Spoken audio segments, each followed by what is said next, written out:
Bienvenidos a Primum Gradus, tu podcast de historia y humanidades en general. Os habla Ricardo Silvestre, @RicardFerestec en Twitter. Os recuerdo que el Twitter específico del programa es @Primum Gradus. También nos podéis escuchar en Spotify, en iVoox o iVoox, no sé cómo se pronunciará, en el blog del programa, primumgradus.com, en Telegram, en la radio de la historia.com, y si queréis poneros en contacto con nosotros, pues podéis usar el mail del programa, primumgradus@gmail.com. Y al otro lado del tendido, bueno, telefónico no, internetico, como se diga, pues tenemos a nuestro invitado, ya no es invitado, es uno más, a Fernando Cañas. Hola, Fernando. Hola, Ricardo, ¿qué tal? Pero hoy hay sorpresa, porque hoy tenemos otra persona más que se agrega a este programa, que es Rafa. Hola, Rafa. Hola, Ricardo, ¿cómo está todo? Fernando, ¿cómo andamos? Muy bien. Muy bien. ¿Y tú qué? Aquí, estoy graduado de física en Mérida. Soy cubano de nacimiento, pero estoy en Mérida, México, en un máster de física. Bueno, y es que es muy bueno que sea una persona de física, porque Fernando y yo somos de letras profundas. Bueno, yo hablo por mí, no sé si por Fernando, pero hay ciertos problemas que vamos a plantear aquí que yo ni los huelo, y nos va a hacer su aporte científico. Vamos a hablar de explosiones atmosféricas, o qué historia. Dime, explosiones atmosféricas nucleares o algo así, ¿verdad? Os comento un segundo porque vosotros, por los oyentes, como nosotros hemos grabado varios programas sobre isleros, desastres nucleares españoles, tal, pues recopilando información vimos que había muchísimos mitos sobre las bombas. Y como yo conocía a Rafa, dije, ¿por qué no invitamos a Rafa, que es físico, y en vez de hablar de mitos y de cuentos, y ya que hemos hablado de bombas atómicas, que nos cuente qué es una detonación nuclear atmosférica y que nos quite mitos? Pues eso, nos lo explicarás brevemente, ¿no? No, obviamente. Obviamente. Una explosión nuclear atmosférica de una normal, si es que hay diferencia. Sí, la única diferencia es la altura. Ya, punto y final. La altura que es sobre la superficie de la Tierra, más de 200 kilómetros, más de 100 kilómetros. Esa es la única diferencia. Las explosiones nucleares como la de Hiroshima son de menos, algunas son de contacto directo con la Tierra, otras se explotan a pequeñas 20, 30 kilómetros de la Tierra, 12 kilómetros vi mientras recopilaba datos, pero las atmosféricas sí van para los 400, incluso a la ionosfera, más arriba todavía. Pues eso es al principio de la atmósfera casi. Ajá, básicamente, sí. Muy bien, muy bien. Bueno, ya antes en realidad este programa estaba pensado, pues sobre todo lo había pensado Fernando, que le molan mucho estos temas, para relacionarlo con lo del Área 51, que hoy había una reunión de frikis, pero bueno, ha pasado ya, pero parece ser que no había mucho tema ahí, ¿verdad, Fernando? Sí, yo estuve recuperando información y encontré que es una base secreta que tiene página web, centro de visitantes, que tiene el presupuesto abierto, que incluso te dicen hasta qué horario tiene el gimnasio de la base principal. Y dije, pues mira, será que es una base secreta con alguien, pero yo esto aquí no le veo secreto. ¿Pero no hay pase VIP para espías? Supongo que sí, pero no he visto dónde se compra. Bueno, es que yo me puse a investigar un poquito y me recordaba aquello de la guerra de Gila. Gila es un humorista español que tenía un numerito que decía, buenas, está el enemigo. Y entonces Gila iba a la guerra, ¿no? Entonces dice, es que como nos llevamos bien con el enemigo, a veces le pedimos el avión y tal. Pues esto es parecido. Entonces, como lo de la parte más tragicómica, que era lo del Área 51, donde se han concentrado todos los frikis habidos y por haber, no da más de sí, vamos a ir directamente a la parte seria, ¿verdad? Claro, porque la parte del Área 51, la única cosa interesante que podía tener el Área 51 es que fue una base de pruebas nucleares y que la gente trabaja allí y misteriosamente no enferma, pero ya en el programa anterior lo resolvimos, no enferman porque legalmente no pueden denunciar al gobierno norteamericano por una enfermedad laboral, porque está fuera del territorio. Vale, o sea, no enferman porque legalmente no pueden estar enfermos. Exacto. Claro. Sí. Está bien esto, sí. Ya se ve que esto es universal. Bueno, pues vamos a hablar de explosiones nucleares y de sus consecuencias. Es un tema un poco tenebroso. Y bueno, lo habéis preparado más vosotros que yo. A mí se me ocurren preguntas, pero lo mismo meto la pata si hago la pregunta. Pero a mí se me ocurre la primera explosión así mortífera que se conoce fue la de Hiroshima. ¿Esa cómo se puede catalogar? Esa fue una explosión bastante fuerte, pero no superó los 13 kilotones. Los kilotones son las unidades es la unidad en la que se expresa la potencia de la bomba, tomando como sistema de referencia la TNT. Un kilotón es equivalente a 1000 explosiones de trinitrotolueno, de TNT. Entonces, la explosión de Hiroshima y Nagasaki no superó los 13 kilotones. Y esa es una explosión no tan fuerte como las que hoy se llega. Hoy en día se llega, por ejemplo, hasta los megatones, que son 1000 veces superiores a los kilotones. ¿Y esa no fue atmosférica? ¿O cómo? No, esa sí fue superficial. Porque en las atmosféricas hay otra cosa que se me olvidó mencionar, es que no se forma el hongo. El hongo no se forma porque en realidad lo que se forma es una esfera que dispara la radiación en todas las direcciones. Entonces, las explosiones atmosféricas, por ejemplo, en las superficiales se limita por la Tierra, pero en las atmosféricas sí se expande hacia arriba, hacia abajo, hacia todos lados. Y como además está en un aire de menor densidad, que es la atmósfera, porque cuanto más alto sube, menos denso es el aire, más enrarecido es. Por eso es que los alpinistas hablan del aire enrarecido, porque están muy separadas las moléculas de oxígeno, o las moléculas del gas en sí. Entonces, la radiación se tiende a atenuar más el flash, pero la radiación neutrónica, la radiación gamma sí se expande mucho, sí se expande. Entonces, ¿qué es lo que ocurre? Que eso daña muchos satélites, y si hay un astronauta pobre que esté por ahí, también lo daña. Y tiene más o menos los mismos efectos de la bomba nuclear que pueda ocurrir en Hiroshima y Nagasaki, aumentados en dependencia de los megatones de la bomba. ¿Y a la Tierra afecta? A Tierra no llega a afectar tanto. A Tierra puede llegar a afectar, sí. Pero el efecto es más de largo plazo que de plazo inmediato. Porque las reacciones ocurrentes en una bomba nuclear no suceden de forma inmediata. Los tiempos que tengo aquí en datos son de nanosegundos. Nanosegundos es 10 a la menos 9 segundos. Eso es, para nosotros, eso es rápido. Un chasquido. Menos que un chasquido.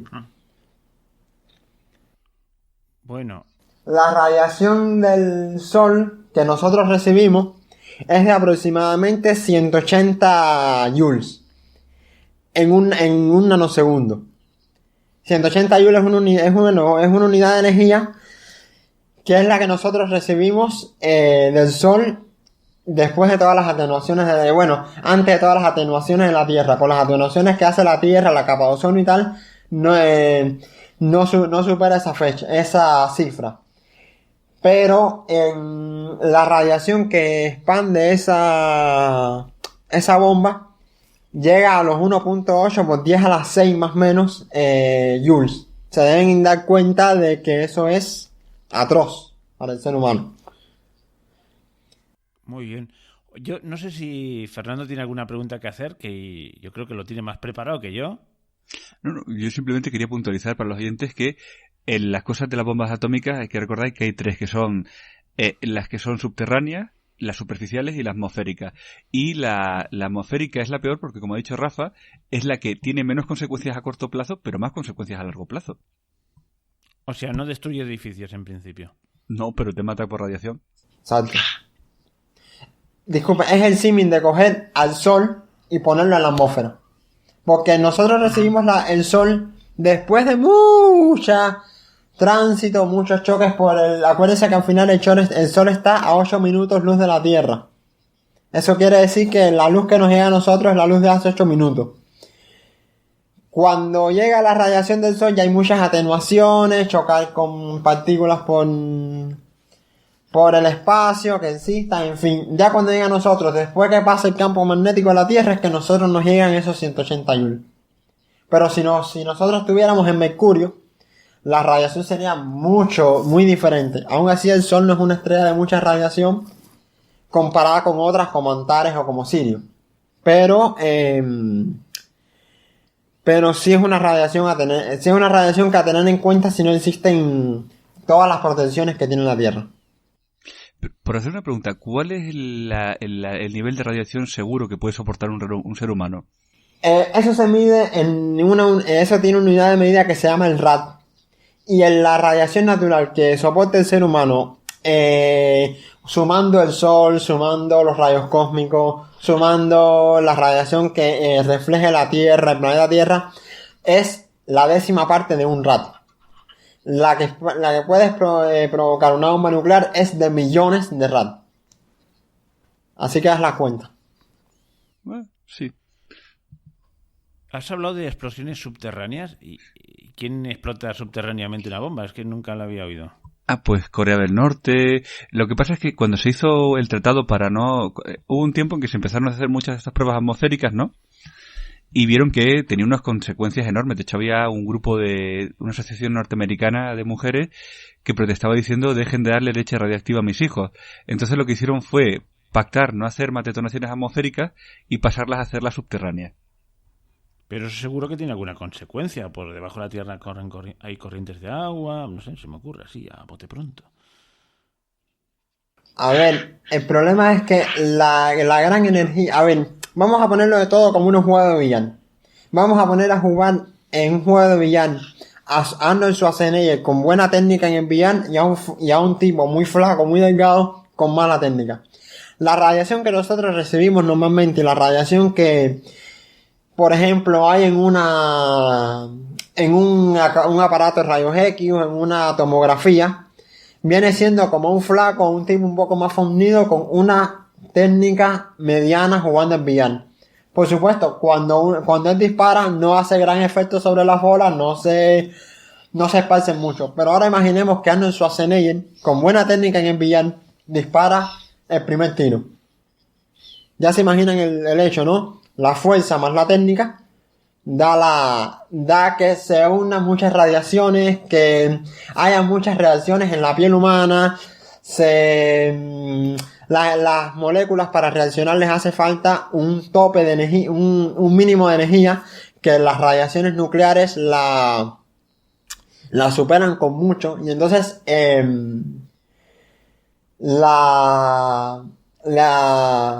las moléculas se pueden separar, se pueden romper en nuevos compuestos que pueden llegar a ser tóxicos. Por ejemplo, en la atmósfera se forman compuestos de óxidos de nitrógeno, que en general se forman como NOx y que NOx aquí es un número 2, 3, 4, dependiendo de qué óxido de nitrógeno sea. Y que son generalmente tóxicos y que son de invernadero para la Tierra. Claro, y esto va con lo que decíamos de las explosiones subterráneas. Todas las explosiones nucleares generan residuos, siempre. Siempre. ¿Y cuánto duran esos residuos? Bueno, eso depende de qué residuo sea. Y depende también del decaimiento de los electrones. Esos son datos que no tuve aquí, pero pueden demorar lo mismo. Ahora me acuerdo. Pueden demorarse una semana, llegar a demorarse años. Eso depende de qué tantos kilotones sea la explosión. Y una pregunta muy concreta. No te digo ya Chernóbil. Yo ahora me voy a vivir una semanita a Hiroshima o a Nagasaki. ¿Eso tendrá consecuencias para mi salud? No. Ya yo creo que básicamente todas esas cosas han decaído bastante. Tenemos en cuenta que la bomba Hiroshima y Nagasaki fueron bombas casi como de prueba, ¿no? O sea, el 16 de junio de ese mismo año habían habido otras pruebas en Nuevo México, pero esas fueron bombas no tan potentes, a pesar de todo el estrago que causaron, no fueron bombas tan potentes y puede que ya no les pase nada. Chernobyl sí, porque además Chernobyl fue incontrolado. Fueron, bueno, entre errores políticos y errores físicos, fueron errores incontrolados. Pero la bomba nuclear de Hiroshima sí fue un poco más controlada. O sea, sí fue una cápsula metida en un armazón, metida en una ojiva, que fue la que reventó y era una explosión un poco más controlada. Pero la de Chernobyl no. Entonces puede que ahora en Hiroshima y en Nagasaki no tenga gran efecto y usted pueda tener ahí un hijo y no tenga ninguna consecuencia. Ok, no es interesante saberlo, pero bueno. Entonces... Y Chernobyl aún tiene para unos cuantos años, ¿no? Sí. Siempre lo quiero apuntar. Entonces, digamos que una bomba del tamaño de Hiroshima y Nagasaki, en 70 años la mayor parte de los elementos tóxicos decaen. Pero una más grande o una atmosférica tarda mucho más tiempo en decaer, ¿no? Sí, claro, lógico. Uh-huh. Y han explotado bombas atmosféricas. Uh-huh. Sí, en la atmósfera se han lanzado, hay una página que te lo pone, me parece son 1406. Sí. Luego todo eso está flotando, además, por todo el mundo, dando la vuelta, por todo el mundo, porque me imagino que se expande por todo el planeta o por zonas concretas. Eso depende de las corrientes atmosféricas. Al final recordemos que el aire en ese punto es como el agua, es un fluido y tiene sus corrientes y tiene sus divergencias. Por esa misma razón que volar en un avión cuando se descontrola el vuelo es tan peligroso, porque es muy difícil volver a recuperar la estabilidad, porque el aire es un fluido y entonces tiene muchas corrientes, tiene mucho entre huracanes y ya eso no es tan arriba en la atmósfera, pero sí puede tener tormentas de partículas que se muevan bastante rápido, y además como esa es una situación que no es el vacío en sí, pero está bastante cercano, entonces es muy sencillo moverse por ahí arriba. Uh-huh. O sea que prácticamente cualquier detonación nuclear atmosférica podrían, por las corrientes, llegar a cualquier punto del planeta. Sí, de hecho, creo que leí que había una que habían hecho en Hawái por allá por los 50, 60, y creo que había afectado comunicaciones en San Francisco. Caray. En las distancias no me las tomen muy en cuenta, porque ahora mismo no me acuerdo si era Hawái o Honolulu. Bueno, Honolulu es la capital de Hawái. Ah, verdad, sí, no, disculpen, la mala geografía mía, verdad, sí. No, bueno, no te preocupes, estás aquí por físico, no por geógrafo. No, pero a ver, eso, está bien a lo mejor que no sepa quiénes fueron quiénes son los yihadistas, pero quién es la capital de Hawái, eso está bastante básico. Pero por resumir un poco, digamos que aparezcan partículas o que tenga efectos a 5.000 kilómetros no es descabellado. No, para nada. Bueno, ese es el problema, el rango. O sea, que el ejemplo que ponías el otro día del idiota que tiene la bombona de gas butano en su casa mal puesta, esto es mi casa, pero joder, me afecta a mí, que soy tu vecino. Pues Exacto. Esto es igual, ¿no? Sí. O sea, que las insensateces que se pueden hacer con las plantas químicas o nucleares, yo que sé, en la India o en Pakistán, pues acaban afectándonos a todos, aunque estemos a miles de kilómetros. Exacto. O si, por ejemplo, hay una guerra controlada entre India y Pakistán y lanzan 20 bombas atmosféricas porque tiene otro efecto, que es el de pulso electromagnético. Exacto.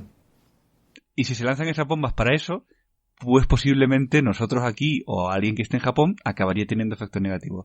Que por cierto, el pulso electromagnético es muy interesante. Es una cosa que creo que debería contarnos Rafa, porque es una de las cosas que más es uno de los efectos militares que más se codicia, o sea, que más por el que esas bombas se tienen como un arma estratégica por ese efecto. Tengo que hacer una anotación. ¿Mm? No tenía ni idea de que existiese el pulso, ¿cómo has dicho? Electromagnético. Pues oye, pues me vas a sacar de mi burricia, porque no tenía ni idea. A ver, el punto con todas las radiaciones, con todas las bombas nucleares que al final es eso mismo, radiación, y las radiaciones es campo electromagnético. Entonces, ¿qué es lo que ocurre? El campo eléctrico magnético, son oscilaciones, son lo mismo que la luz, pero en un espectro no visible como los rayos X y los rayos gamma. Entonces, ¿qué es lo que ocurre? El pulso electromagnético es como dar un punto muy concentrado en un instante muy, muy pequeño. Es como cogerte con una aguja y hacer, con una aguja, pero de inyectar caballo. En el caso una aguja de inyectar caballo, y como darte en la piel. ¿Qué es lo que va a pasar? Que gran parte de tu sistema nervioso va a sentir todo el dolor de esa área. Bueno, el pulso electromagnético es exactamente lo mismo.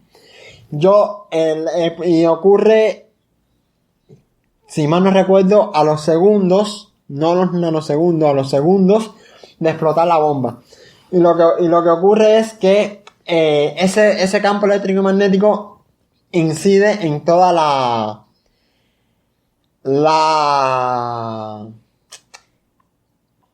incide en todas las partes de los organismos, incide en todas las comunicaciones. Se basa precisamente en los neutrones cuando salen de la bomba nuclear e inciden en los distintos átomos. Esos distintos átomos empiezan a hacer una reacción en cadena, y esa reacción en cadena lo que hace es básicamente expandir más las oscilaciones de los campos eléctricos y magnéticos, y entonces poco a poco empiezan a salir todos esos pulsos que afectan comunicaciones, afectan organismos, afectan todo lo que se encuentra por su camino, porque tienen una energía muy grande. O sea, una bomba atómica, una explosión nuclear, puede que afecte hasta incluso a las comunicaciones, yo que sé, vía satélite o algo así, ¿quieres decir? Sí, exactamente. En la que nos ocupa, la de la atmósfera, pues ha reventado satélites enteros. O los ha dañado parcialmente. O sea que hay a satélites destruidos por explosiones. Puede existir. Como puede existir por otras razones, pero sí, puede existir. Pues, muy fácilmente.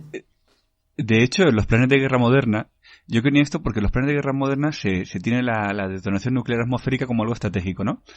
Y en los planes de guerra moderna siempre se contempla, si la guerra es controlada, si no es total, un par de detonaciones atmosféricas para inutilizar los satélites y otra para echar abajo la red eléctrica de telecomunicaciones.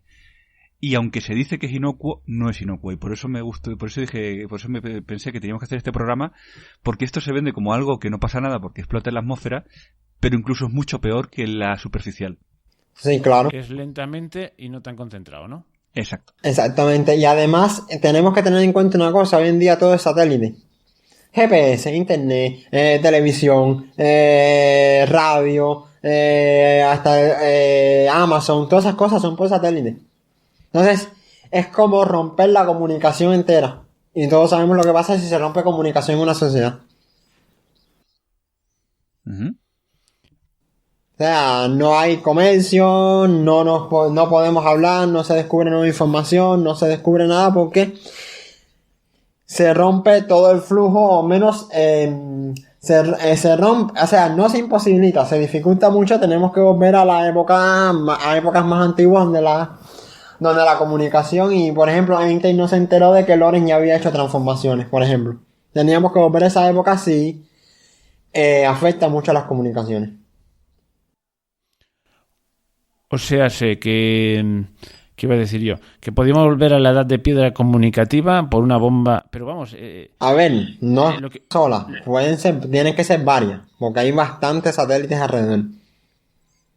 Claro, pero esto es un peligro incluso para el que lance la bomba, porque se le puede volver en contra, porque no debe ser fácil controlar todo esto, ¿no? Esa explosión. No, claro que no. O sea, eso... Al final todo eso ocurre a nivel atómico. Y en el nivel atómico... Incluso por ejemplo, en el mismo LHC, que las cosas se controlan bastante con capacitores y esos artefactos, ya después se deja a la buena de Dios, como se dice.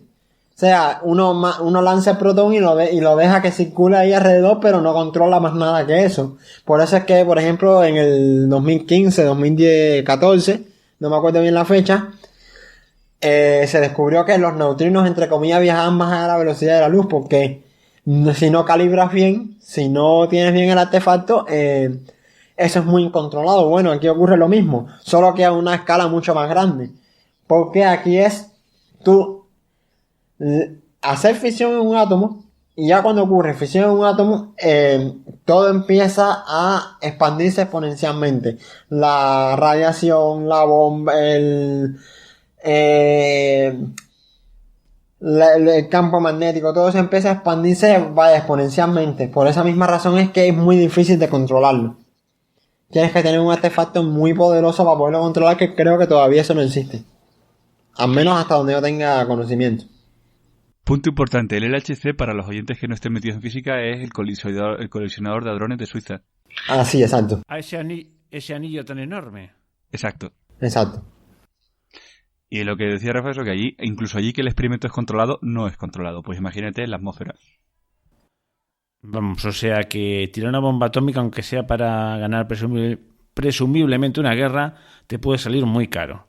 Exacto. Pero por tocar el tema militar, y como sé que a nuestros oyentes les gusta la geopolítica, pongamos que cualquiera de los 7 países que tienen bombas atómicas quisiera atacar España, o 9. ¿Qué sirve un pulso electromagnético? Pues pensamos que es un jueves por la tarde, ¿no? Si detonáramos un pulso a la altura de Madrid, posiblemente, aparte de la radiación tal, el país quedaría incomunicado. Y eso, pues, por ejemplo, si alguien está preparando una invasión, si lanzas el pulso y empiezan las operaciones, podrías posiblemente dejar toda la defensa inoperativa. Pero los siguientes, ¿y ellos cómo se comunican una vez están aquí dentro? Están en las mismas. Te dejan ir a ciegas, pero tú también vas a ciegas. Después del pulso, lo que se estropea es lo que está en la zona, pero si tú estás fuera del campo del pulso, luego sí puedes entrar. Entonces dejas al enemigo ciego, pero tú tienes la capacidad operativa, si está fuera del rango. Claro. Vale. Al final las ondas electromagnéticas son eso mismo, ondas. Y las ondas tienen frecuencias. Nosotros ahora mismo estamos bajo una frecuencia. Para que ocurra la sintonía entre un oyente y nosotros, tiene que ocurrir un fenómeno que se llama resonancia. Eso es como lo que pasó en el puente de San Francisco. Que tembló la Tierra, coincidió con la frecuencia del material del puente y se rompió. Es lo mismo. La onda de radio de esta emisión está oscilando en el espacio. Un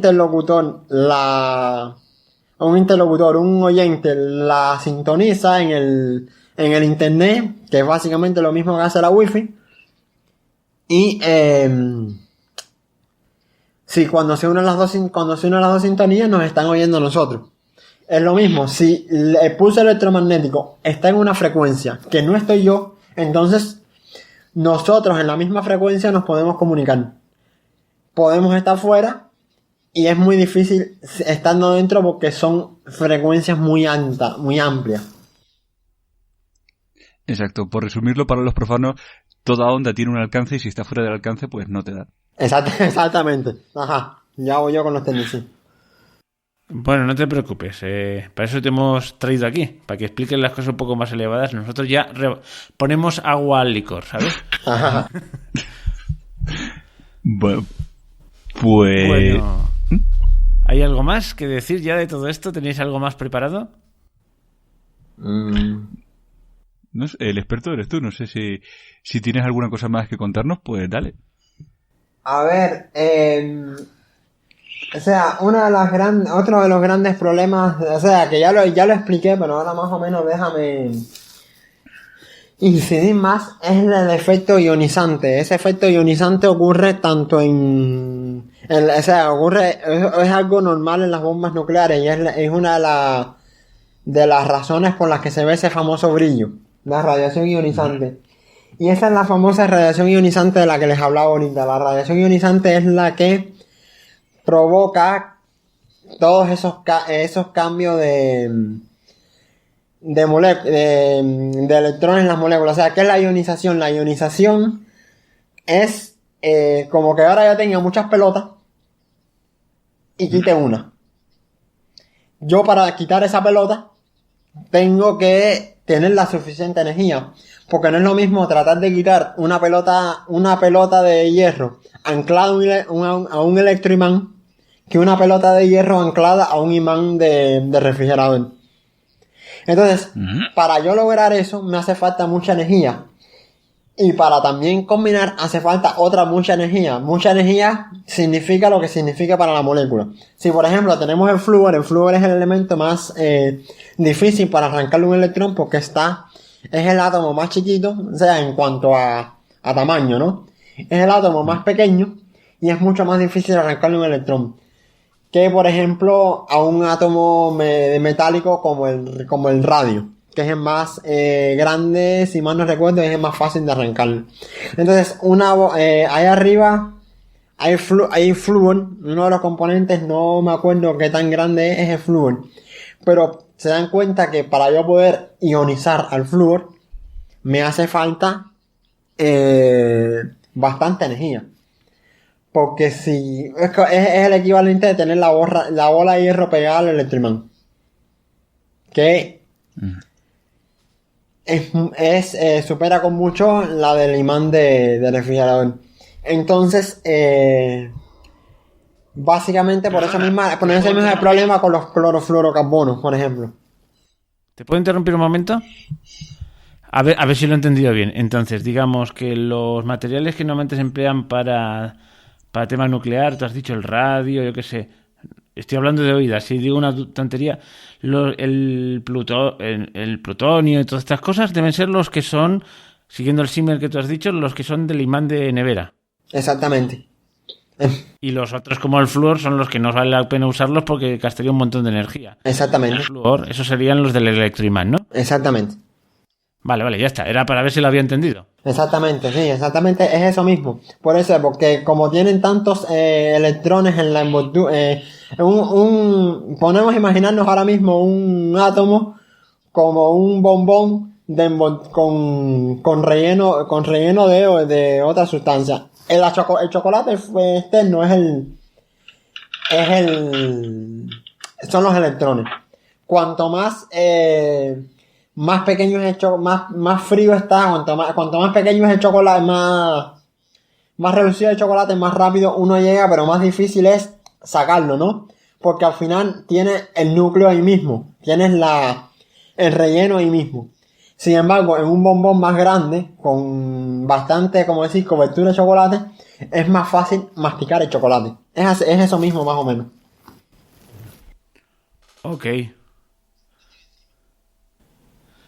Pues bueno, oye, yo no sé si por hoy ha bastado para nuestros oyentes. Les hemos informado un poquito de las consecuencias de una bomba atómica y no sé si no tiene nada más que añadir. Yo creo que ya va siendo la hora de despedirse. Esto dura aproximadamente media hora. Yo creo que como una pildorita científica en un podcast básicamente de humanidades está muy bien. Bueno, oye, Rafa, muchas gracias por habernos desasnado. O sea, y esperamos esperamos contar con tu contribución más adelante, porque hay temas en los que, mira, yo te voy a poner un ejemplo. Una vez hice una serie que la voy a alargar más sobre piques empresariales, y una vez me tocó de hablar con el pique que había entre Tesla y Edison. Y me tocó explicar la corriente alterna y la corriente continua. Hice una explicación que bueno, me empapé de unos cuantos libros, digo, porque es que ahí es necesario hacer la explicación, y la hice de aquella manera. Pues mira, me hubieses venido muy bien, hubieses dicho una explicación mucho más redonda. Por cierto, supongo que conocerás a Tesla y toda la parafernalia que hay alrededor de él y toda su leyenda, ¿verdad? Sí, sí. Ay, bueno, ¿qué os decía? Yo creo que de lo de Tesla y de esto sale un programa de ciencia y cientificismo que podríamos verlo desde el punto de vista de las humanidades y de las ciencias exactas, porque el otro día en una conversación on the record con Rafa y contigo veo que la opinión, y otra contigo igual, veo que la opinión de que hay una nueva religión con la ciencia, veo que está más extendida de lo que parece. Sí. Sí, es que... Es que de hecho, y ahora le voy a poner desde mi perspectiva de científico natural, pero un poco extraño. Porque les voy a hacer la confesión, en ciencias naturales se tiene mucho, en ciencias naturales, sobre todo en la física, se tiene mucho la que veo que la física es el non plus ultra de todas las ciencias. Después de la física, todas las ciencias quedan reducidas a simples puntos de la física. Entonces se ha creado mucha religión respecto a eso. Yo tengo el esquema mental, no sé si ustedes, como si son más de humanidades y más de historia que yo, que todo empezó a partir de de esos intentos gubernamentales que empezaron de existir a partir del siglo XX, el cual se quería potenciar la ciencia que fuera la base de la empresarialidad y no al revés. O sea, en el siglo XIX, es cierto, muchos científicos hicieron sus investigaciones aparte, Newton, la gravedad y esas cosas, pero gran parte de los descubrimientos científicos están atados a la necesidad de una persona por llegar a algo. O sea, por, no sé, Benz con el motor de combustión, si mal no recuerdo. Y entonces, a partir de ahí, empezaron a desarrollar los motores de combustión, cómo demonios se hace por una combustión interna, que no haga falta una máquina de vapor, y en fin. Pero ya a partir del siglo XX se quiso hacer al revés. Se quiso empezar a hacer que los científicos fueran los que llevaran adelante el desarrollo, sin tener en cuenta la habilidad, la perspicacia de cada persona que no sea científica, pero que tenga ideas. Entonces, empezó a tomarse que el científico es el que todo lo sabe. Y un científico sin respuesta es un mal científico. Cuando la ciencia no tiene todas las respuestas hoy en día. Es no más que una forma de racionalizar lo que pasa en la naturaleza. Y además me da la sensación de que cuando el científico se cree ese papel, acaba cayendo en cosas totalmente paracientíficas, porque empieza a razonar como si fuese otro tipo de saber, no sé, tipo filosófico o religioso, y entonces ya se sale de su campo. Un mesianismo, exacto. Se quieren volver mesías de toda la racionalidad. Oye, perdona, pues te voy a cortar porque ya va saliendo el próximo programa y no lo podemos improvisar, pero quedamos emplazados para hacer un programa sobre este tema, ¿eh? Y solo digo una cosa para los oyentes, para que vean que en una conversación off the record de esto salió un ejemplo muy bueno, y para que vean de qué era el programa, de algo que a mí me revienta mucho, que es un titular científico que leí de ocurre una explosión a nivel galáctico, y ponen los científicos y cogen y publican ocurre un hecho astronómico imposible. Y yo me acuerdo que hablando con Rafa y con otro amigo digo, a ver, si ocurre un hecho imposible, si ocurre un hecho imposible que ha ocurrido, lo que quiere decir es que lo que no es imposible es el hecho, lo que está mal son tus conocimientos, tienes que cambiar tu base. Y bueno, y de eso vamos a hablar, de cómo un científico puede llegar a decir que es imposible que pase algo que ha pasado. Bueno, oye, nos despedimos ya, que ya ves que nos cuesta despedirnos. Sí, 1, 2, sí. 3 y decimos adiós. Adiós, Rafa. Adiós, mucho gusto, y bueno, espero seguir colaborando, me gusta mucho, he visto que me gusta la colaboración. Pues genial. Adiós, Fernando. ¿Me das un segundo? Solo decirle una cosa a la gente. Sé que pero que no nos despedimos hoy, ¿eh? No, hoy sí, pero tal. Solo decirle a los oyentes que el programa suena suelto tal, pero sí era necesario explicar de los efectos, es decir, el explicar qué es la radiación ionizante y por qué causa esos efectos tóxicos, que toda detonación atmosférica causa esos productos tóxicos, ese pulso electromagnético, y que a mayor tamaño, más tiempo, quedan esos residuos tóxicos pues circulando por la atmósfera o en el subsuelo o incluso a nivel de terreno, y que eso no se va después de la explosión. Que aunque en Hiroshima y Nagasaki, porque eran muy pequeñitas, ya apenas queda radiación, toda detonación nuclear tiene unos efectos a largo plazo bastante considerables. Bueno, pues ahora nos despedimos y nos acabas de quitar el sueño a todos y pasaremos mala noche pensando en lo que acabas de decir. Muchas gracias. Por nada. Y entonces ahora sí, tenemos que decir que si a nuestros oyentes, que son muy de letras, me lo imagino yo, pero siempre hay algún científico, que si les ha gustado ponga un me gusta, y hasta la próxima. Hasta la próxima, chao.